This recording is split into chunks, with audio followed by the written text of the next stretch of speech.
Hello friends, welcome to Educency. साथियों, आज 12 अक्टूबर 2024 को द हिंदू पब्लिश नहीं हुआ है। आपको पता है दशहरा फेस्टिवल है और कल ही न्यूज़ आ गई थी द हिंदू की तरफ से कि आयुध पूजा, साउथ में आयुध पूजा कहते हैं, उसके कारण द हिंदू आज की डेट में पब्लिश नहीं हुआ है। तो आप लोग परेशान ना हो। कल तो संडे ही है, परसों मंडे से फिर हम दोबारा से एनालिसिस करेंगे। संडे को एडिटोरियल आता नहीं है और कुछ खास न्यूज़ भी नहीं आता है, तो हम मंडे से फिर से द हिंदू स्टार्ट करेंगे। आज का दिन हमारा खाली ना जाए, इसलिए हमारा जो पहले का 2020 का पार्ट थर्ड आना बाकी रह गया था उसको हम आज देखेंगे और कवर करेंगे। ठीक है। आपको पता होगा साथियों, एक इम्पोर्टेंट अपडेट आ चुकी है कि जो यूपी पीसीएस का एग्ज़ाम 26-27 अक्टूबर को होने वाला था वो पोस्टपोन होके आगे चला गया है 7-8 दिसंबर के आसपास। ठीक है, यानी कि आपको 1 महीने का समय और मिल गया है तैयारी के लिए। तो इस बीच में PYQ भी इम्पोर्टेंट है और आप धीरे धीरे सारा करते रहिएगा। लास्ट टाइम में इसको दोबारा से रिवाइज कर सकते हैं। ठीक है, तब तक हम देखते हैं 2020 का यूपी पीसीएस का जीएस का पार्ट 3। इससे पहले हमने पार्ट 2 में 50-50 सवाल करके 100 देख चुके हैं हम ऑलरेडी। तो स्टार्ट करते हैं। सबसे पहला सवाल 101 नंबर का है और ये in which of the following places the biotechnology park is located in Uttar Pradesh. ठीक है, इस बार पार्ट थर्ड में ज़्यादातर हमें करंट के सवाल मिलने वाले हैं, लेकिन इन करंट के सवालों से आप अंदाज़ा लगा सकते हैं कि आगे भी कैसे सवाल पूछे जाते रहेंगे और कैसे आपको करंट को मैनेज करना है, किस टाइप के फैक्ट्स पूछे जाते हैं, तो कैसे मैगजीन से, कैसे करंट अफेयर की जो वीडियोस होती है उनमें से कैसे आप नोट डाउन करेंगे, इम्पोर्टेंट आपको पता चल जाएगा। जैसे पूछा गया है कि हाल ही में कहाँ पर biotechnology park located Uttar Pradesh में, तो आंसर था इसका डी। ठीक है, 101 का जो सही जवाब है वो है डी, लखनऊ। 102 नंबर जो सवाल है, number of cities in UP which are covered under the smart city. ठीक है, आपको पता है स्मार्ट सिटी में भारत के बहुत सारे शहर शामिल थे। उसमें पूछा गया है कि यूपी से कितने शामिल थे। तो इस सवाल को डिलीट कर दिया गया था क्योंकि जो राइट आंसर था वो 11 था, उस समय 12 नहीं था, लेकिन बहुत सारे लोगों ने 12 भी लगाया था, तो आयोग ने संभवतः इसको डिलीट किया था। ठीक है, तो ये विवादित सवाल हो गया था। नेक्स्ट सवाल है, Kanpur and Lucknow cities of became million cities as per the census. मतलब कि किस जनगणना वर्ष जो दशक वाला होता है 61 से 71 से 81 जो 10 साल का था, किसके बीच में जो है कानपुर और लखनऊ जो शहर है वो एक मिलियन सिटी के रूप में बदल गया था। तो इसका सही जवाब जो है 103 नंबर का वो राइट है, सी।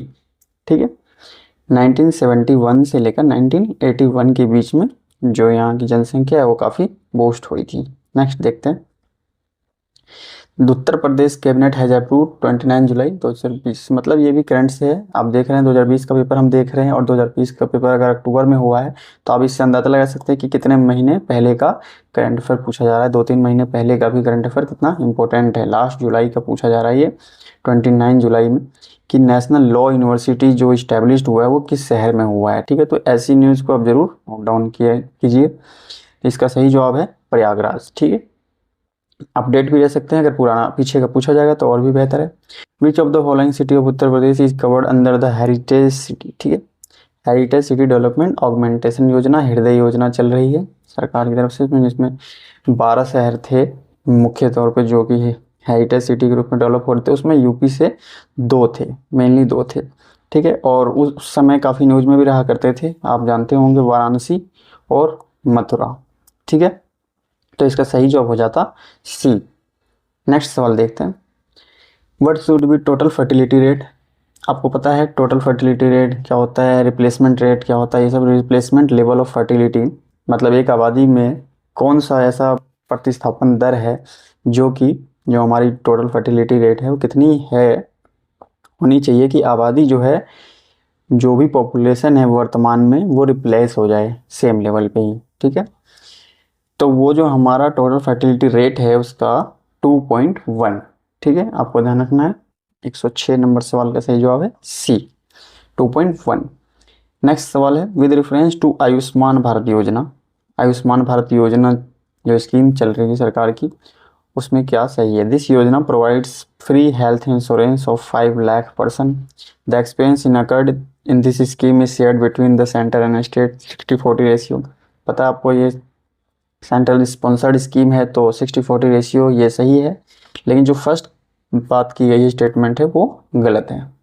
क्यों? क्योंकि यहाँ पे पर पर्सन बोला गया, जबकि 5 लाख इंश्योरेंस था पर फैमिली। ठीक है, तो इसकी वजह से ये माइन्यूट चीज़ों को भी हमें ध्यान रखना होगा, जो योजनाएं आती हैं सरकार की उससे रिलेटेड।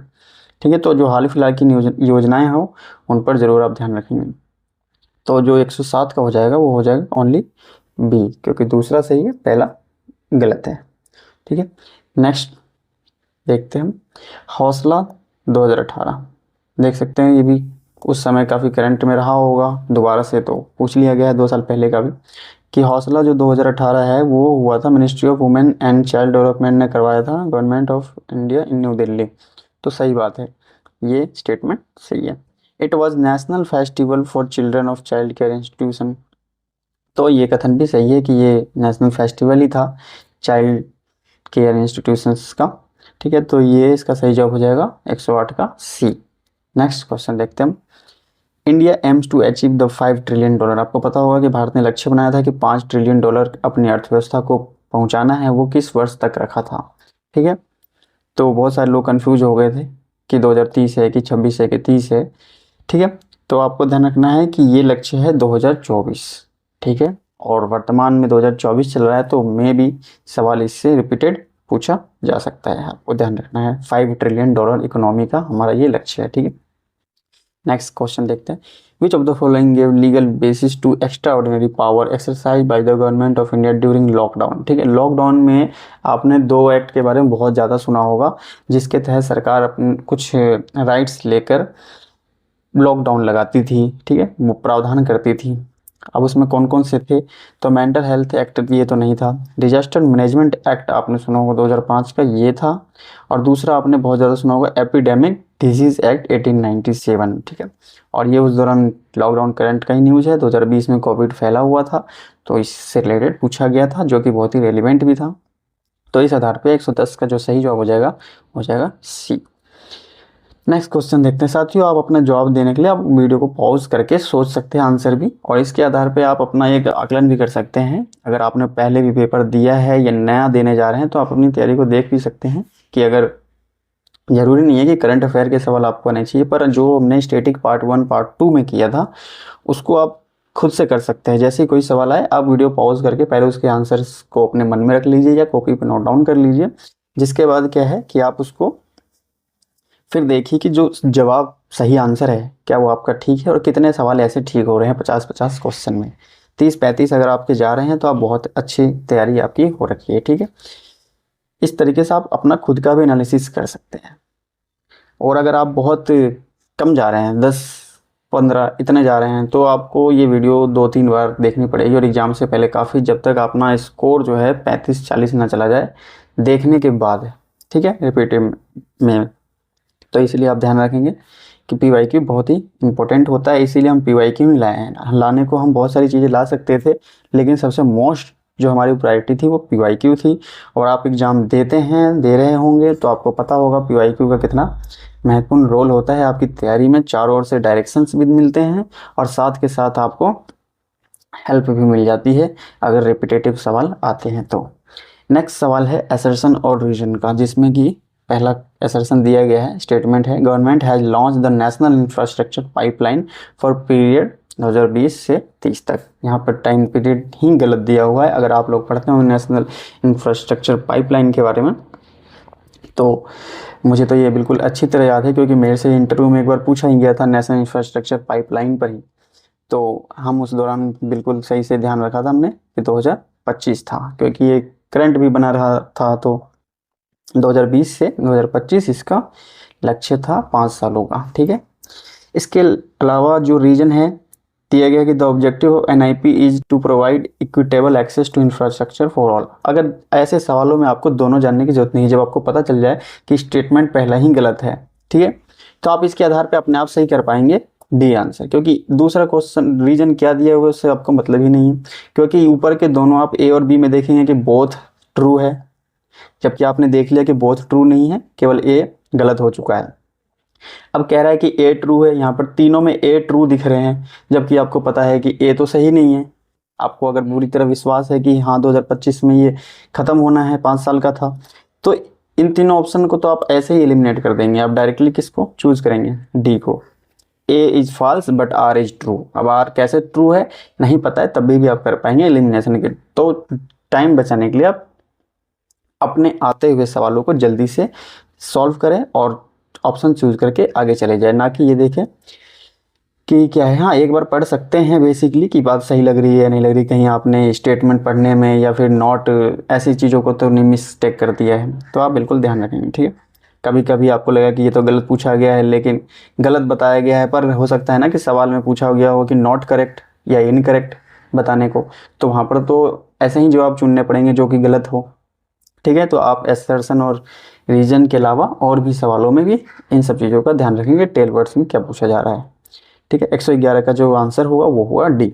नेक्स्ट क्वेश्चन देखते हैं। With reference to the world bank ease of doing business, पता है आपको वर्ल्ड बैंक निकालता है ease of doing business report, और ये अब बंद हो चुका है, ये रिपोर्ट अब नहीं आती है। तो आपको ध्यान रखना है कि पहले आती थी तो उस समय का ये करंट है, उससे रिलेटेड पूछा गया है कि ease of doing business report 2020 में जो इंडिया की रैंक है वो 63 थी, तो अब आती ही नहीं है, तो इस रिपोर्ट से रिलेटेड सवाल आएंगे भी नहीं, मुश्किल ही है। तो ये दोनों कथन सही है, इसमें दोनों बातें सही बताई गई है। जो भी रैंक दिया गया है 2019 में 77 था, वहाँ से जम करके 2020 में 63 है, तो 2020 का सवाल था तो रिलेटेड करंट अफेयर में आ गया, ठीक है। इस तरीके 112 का जो सही जवाब हो जाएगा वो हो जाएगा सी। नेक्स्ट देखते हैं, यहाँ पे मैचिंग दिया गया है, लॉन्चिंग ईयर और स्कीम दी गई है। आपको ध्यान रखना है कुछ स्कीम, जैसे आपको स्वच्छ भारत अभियान आपने सुना है 2014, ये बिल्कुल सही है, ठीक है। फिर पीएम जन आरोग्य अभियान है ना, पीएम जन आरोग्य अभियान जो है ये हुआ था 2018 में। इसी तरीके से पीएम वय वंदना योजना जो बुजुर्गों के लिए स्कीम लाई गई थी वो 2017 की थी। तो जो बच्चा पीएम रोजगार प्रोत्साहन योजना ये चला जाएगा 2015, ठीक है। तो अगर आप मिलान करना भी चाहे तो स्वच्छ भारत अभियान से शुरू कर सकते हैं, जिसमें आपको ये दिख जाएगा कि डी का 4 तो सही है। तो ऐसे में आप कम से कम 2 क्वेश्चन जो है एलिमिनेट कर पाएंगे और 50-50 में आप आ जाएंगे, ठीक है। तो आपको ध्यान रखना है।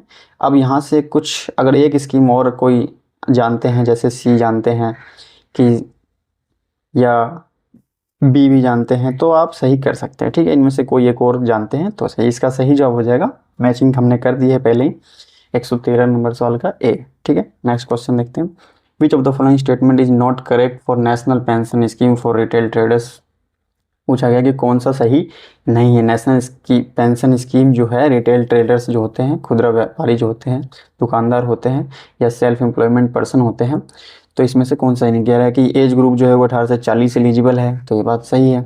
Their annual turnover should not 1.5 crore से ज़्यादा नहीं होना चाहिए उनका annual, national pension scheme member are also eligible, तो ये सही नहीं है। It has monthly minimum assured pension of 3000, ये ठीक है। तो आपने देखा यहाँ पे 114 का पूछा ही गया था कि नॉट करेक्ट, तो सी।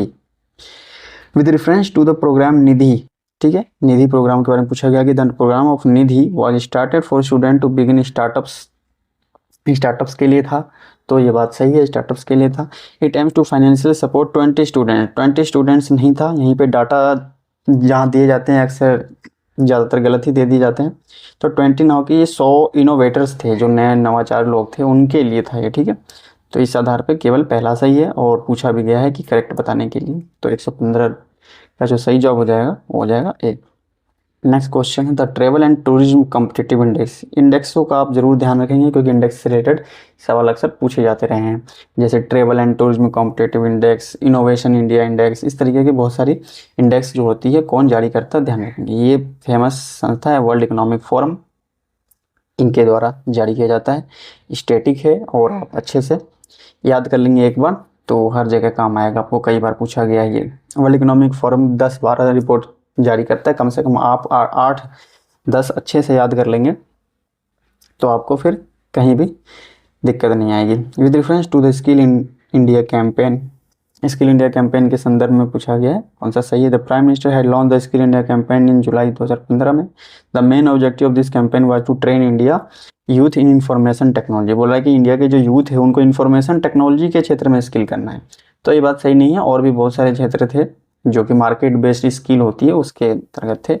तो कह सकते हैं कि केवल फर्स्ट सही है, तो 117 नंबर सवाल का हो जाएगा option A is the correct.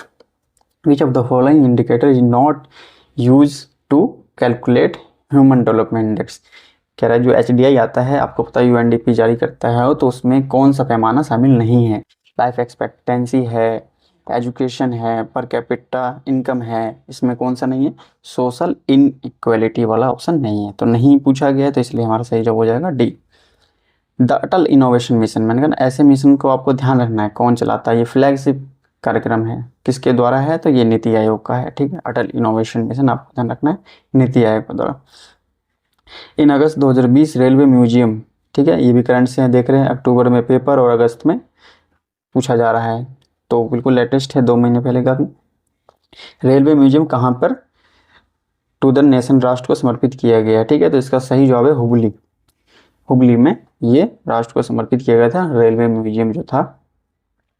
इसके बाद विच, कौन सा अरब राष्ट्र का पहला ऐसा कंट्री है जिसने कि मंगल ग्रह पर जुलाई 2020 में, ये भी करंट से रिलेटेड है, तो आप ध्यान रखें, यूनाइटेड अरब अमीराट्स, ठीक है, इन्होंने अपना मार्स मिशन भेजा था पहली बार। Which of the following neighbouring countries, कौन सा पड़ोसी देश जो है जिसने, भारत के पड़ोसी देश जिसने कि फ्री इंटरनेट को बैन किया था, social media, free internet for social media July 2020 में बैन किया था। तो ये भी करंट अफेयर से रिलेटेड है, बांग्लादेश, ठीक है। आपको बस ये यहाँ पर ये ध्यान रखना है कि इनको रटना नहीं है कि ये बांग्लादेश, हम इनको याद कर लेना है, क्योंकि अब ये सवाल बिल्कुल भी पूछे नहीं जाएंगे, ठीक है, क्योंकि ये हो चुका है।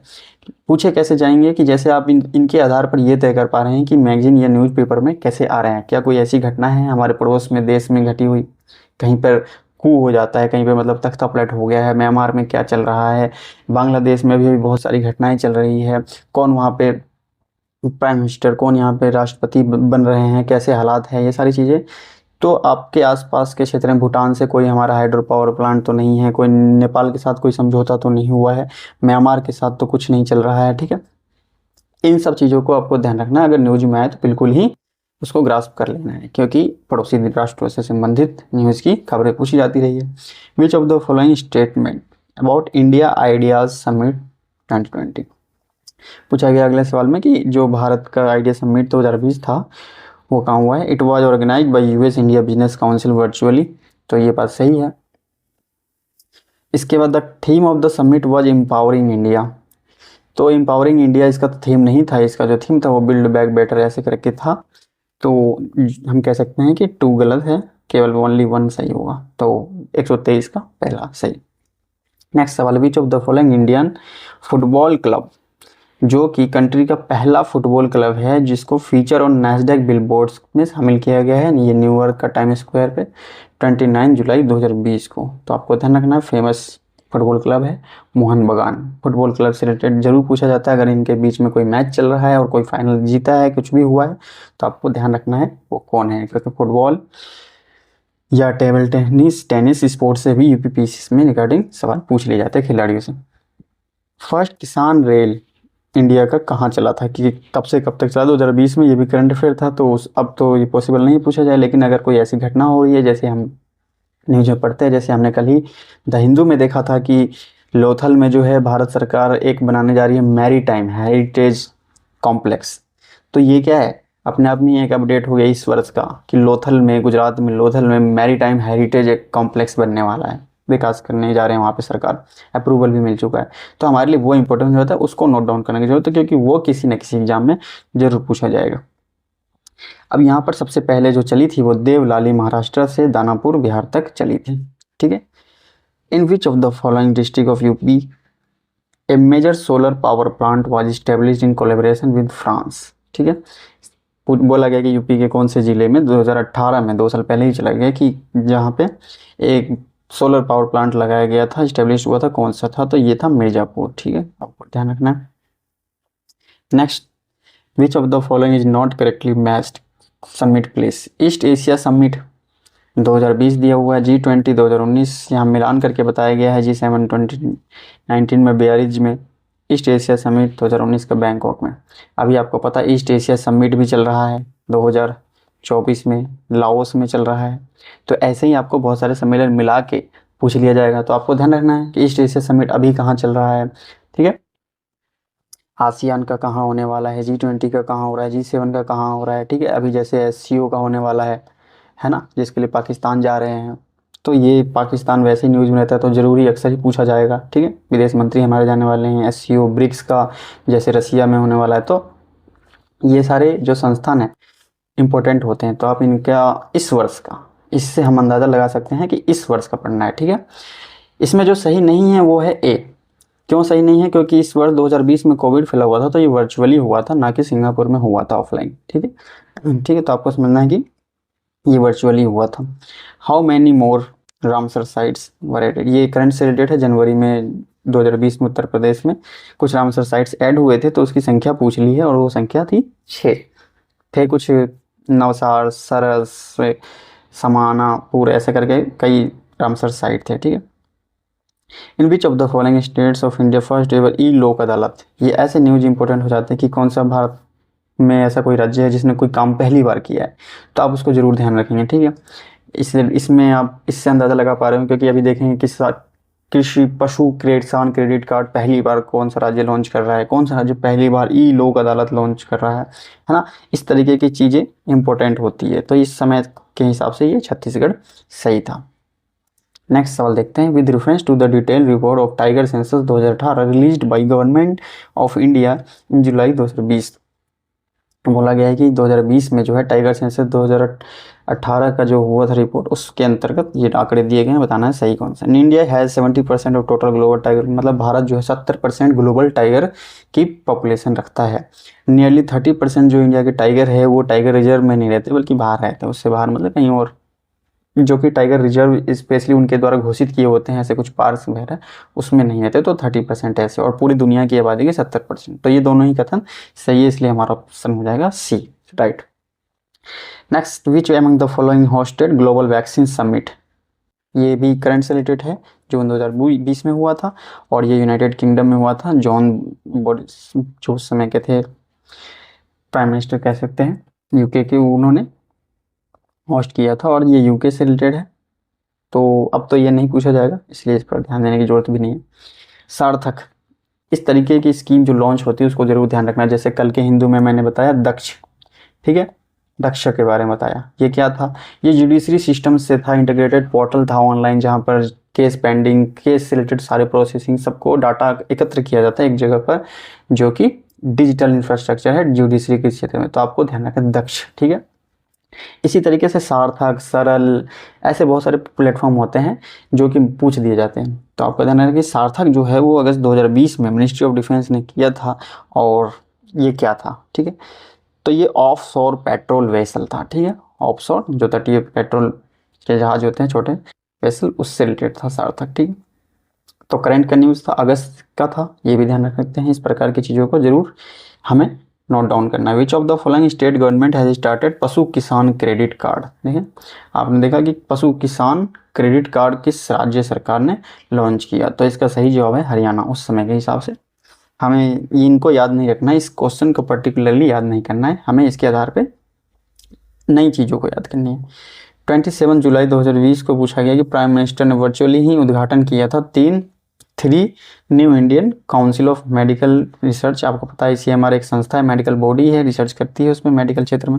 हाई एंडेड टेस्टिंग लेबोरेटरी, मतलब कोविड-19 चल रहा था तो उस दौरान कोविड-19 से रिलेटेड 3 टेस्ट लैब उद्घाटन किया था प्रधानमंत्री ने। तो इसका सही जवाब जो है वो है कोलकाता, नोएडा, मुंबई, ठीक है। तो ये सही जवाब है, आपको ध्यान नहीं रखना है, तो इसकी आउटडेटेड है ये।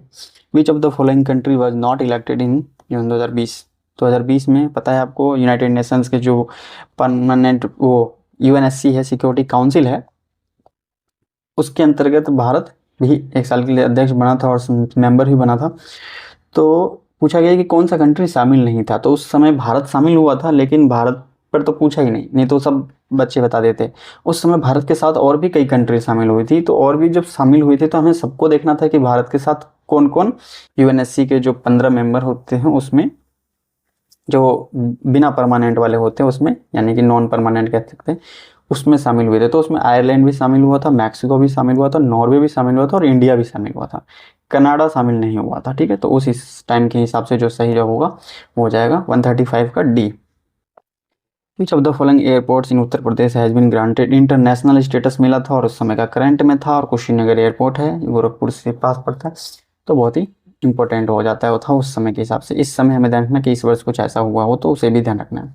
न्यू एजुकेशन पॉलिसी से रिलेटेड पूछा गया है कि अप्रूव हुआ था इसको ये उस समय ही 2020 में, तो इसकी कमेटी पूछ ली है कि किस कमेटी ने बनाई थी, और ये 38 सालों बाद इसमें कुछ परिवर्तन हुआ है ऐसा बताया गया है। तो के कस्तूरी रंगन कमेटी ठीक है, लेकिन 38 सालों नहीं 34 ईयर्स के बाद हुआ था, क्योंकि लास्ट टाइम 1986 में हुआ था, तो वहाँ से 2020 जो है 34 वर्ष पड़ता है, तो यहाँ पर इन्होंने ईयर्स ही गलत दे दिया, ठीक है। तो इस आधार पर जो सही जवाब हो जाएगा वो हो जाएगा ओनली 1। नेक्स्ट क्वेश्चन देखते हैं, which of the following Indian states union territory launch electric vehicle policy on 7 तक। ये भी देख सकते हैं आप करंट अफेयर से, और किसने ईवी को पॉलिसी को लॉन्च किया था, तो दिल्ली ने किया था उस समय, और जरूर न्यूज में उस समय बना रहा था।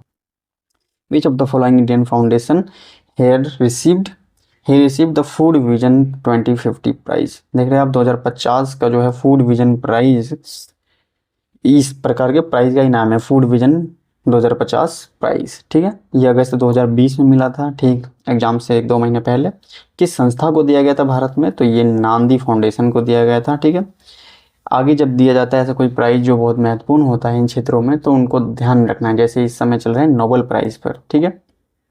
जैसे कल ही हमने देखा कि शांति के लिए पुरस्कार जो है वो मिल चुका है, जापान को गया है। जापान में एक संस्था है जो कि न्यूक्लियर जो वहाँ पर सेकेंड वर्ल्ड वार में गिराया गया था, और उसके कारण जो बहुत सारे पीड़ित लोग थे उनके ही जो बचे हुए लोग हैं, और एंटी कह सकते हैं कि वेपनाइजेशन न्यूक्लियर को डी न्यूक्लियर करने के लिए संस्था है, ताकि लोग या विश्व अंधाधुंध तरीके से परमाणु क्षमताओं को हासिल ना करे। इस तरीके से कह सकते हैं कि शांति स्थापना के लिए एक बॉडी है, संस्था है, जो कि जापान में बेस्ड है, तो उनको इस बार नोबेल का प्राइज़ मिला है, पीस प्राइज़ मिला है। बाकी और भी हो जाते हैं, केमिस्ट्री, फिजिक्स, मेडिसिन, इन क्षेत्रों में भी मिला है, ठीक है। लिटरेचर के क्षेत्र में मिल चुका है, सबको मिल चुका है। तो आपको ध्यान रखना है यहाँ पर कि उनमें से किसी से भी रिलेटेड एक सवाल तो पूछा जा ही सकता है, बिल्कुल ही। तो आप डेफिनेटली सबका नाम नोट करें, और उनका किस क्षेत्र में उनको मिला है, कहाँ के वो रहने वाले हैं, ये सब आप जरूर ध्यान रखें, क्योंकि अक्सर पूछा जाता रहा है, ठीक है। ये मैंने हिंट बताया आपको, ये इंटरनेशनली हो गया, लेकिन इंडिया लेवल पर भी किसी को कोई सरप्राइज मिल रहा है तो आप जरूर ध्यान रखेंगे। फर्स्ट एवर जैसे दादा साहब फाल्के पुरस्कार इस समय मिथुन चक्रवर्ती जी को मिला, तो ये निश्चित तौर पर हमारे लिए नोट डाउन करने की चीज़ है। First ever container ship from Kolkata port to Agartala, बताया गया कंटेनर शिप पोर्ट थी जो कि कोलकाता से अगरतला गई है 2020 में ही। तो ये किस बांग्लादेश के किस पोर्ट से गई थी, तो ये चटगांव पोर्ट से गई थी, ठीक। इसके अलावा नेक्स्ट देखते हैं, who among the following has been awarded with the lifetime excellence award. देख रहे हैं यहाँ पर इस तरीके के अवार्ड पूछे जाते रहे हैं। Life time excellence award in earth system science 2020 में मिला था, ठीक 2-3 महीने पहले की न्यूज़ में है। मिनिस्ट्री ऑफ अर्थ साइंस में गवर्नमेंट ऑफ इंडिया दिया था, तो ये अशोक शाहनी को मिला था उस समय के हिसाब से, अभी हमारे लिए इंपॉर्टेंट नहीं है। Indian minister of youth affairs sports announce किया था उन्होंने कि 25 जुलाई 2020 को कि जो 2021 का चौथा खेलो इंडिया यूथ गेम्स होगा वो कहाँ पर होगा, वहीं पे बताया था उन्होंने। तो ये इसका सही जवाब होगा हरियाणा, 142 का हरियाणा में होना था 2021 में चौथा वाला। तो ये आने वाले जो खेल होते हैं या आने वाले जो सम्मेलन होते हैं उस पर भी पूछा जाता है कि ये कहाँ पर होने वाला है, क्योंकि 2-3 महीने बाद होता है, तो कोई आगे का नहीं पीछे का ही नहीं पढ़ना है, आगे का भी ध्यान रखना है, कुछ ऐसा इंपॉर्टेंट है तो, ठीक है।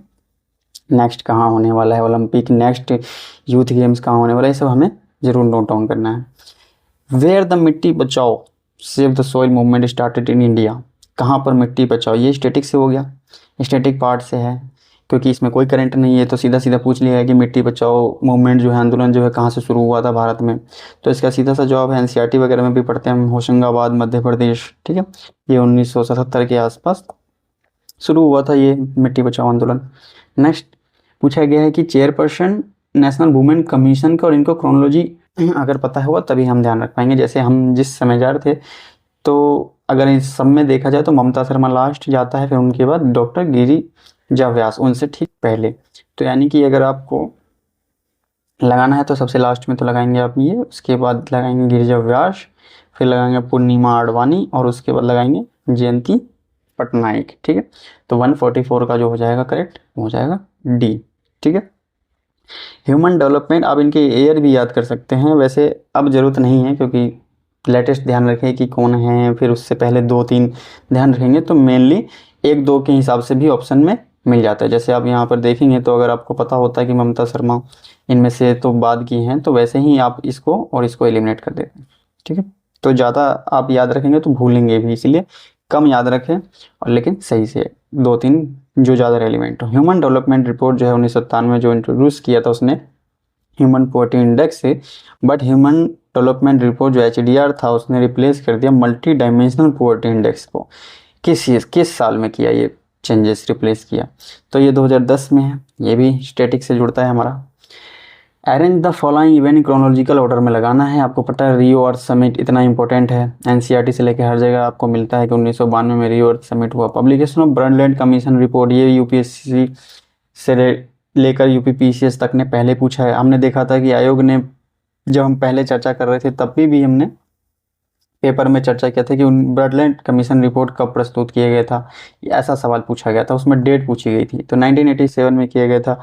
एनफोर्समेंट ऑफ मॉन्ट्रियल प्रोटोकॉल 1989 का हो गया। और जो the limit of growth report है ये आई थी 1972 में।